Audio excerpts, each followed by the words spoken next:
जदि एपर्यंत आम चैनल को आपण मैंने सब्सक्राइब करना ताले एबे लाल कलर सब्सक्राइब बटन टच करी सब्सक्राइब करनियंतु।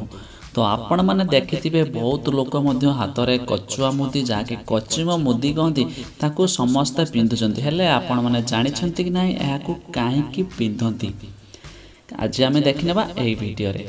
तो कहीं आप जानते जहाँकि लाफिंग बौद्ध माने फेंगशुई कहती से लाफिंग बौद्ध कहते कि गुड लकर प्रतीक होचे कचिम। ता सहित आम हिंदू धर्म कही था कि भगवान विष्णुकर स्वरूप होती कचिम। तेणु जदि आम कचिम को हाथ में रखती जदि हाथ में आंगुठी करके पिंधती ताहले आमर आत्मविश्वास बढ़िया सहित एनर्जी एक्टिविटी जी सब दूर होता है।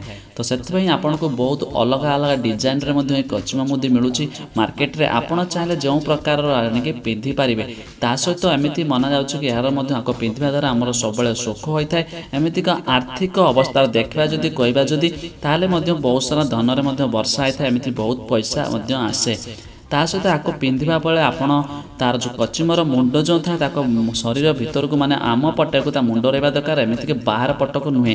जदि आपण मैंने आम निज भितर पिंधुन ताहले बहुत सारा पैसा आम आड़ को आसो शरीर स्वस्थ रहा सहित आमर बहुत सारा धन प्राप्ति हम जहाँकि सब शुभ ही शुभ हम कहीं गुड लकर प्रतीक मनाऊे कचिम को। तेणु समस्ते आंगुठी गोटे गोटे पिंधा निहाती दरकार। तो जदि वीडियो भल लगी था गोटे वीडियो को लाइक करूँ आहरी बहुत सारा वीडियो देखा चैनल को एबे ही सब्सक्राइब करनियंतु।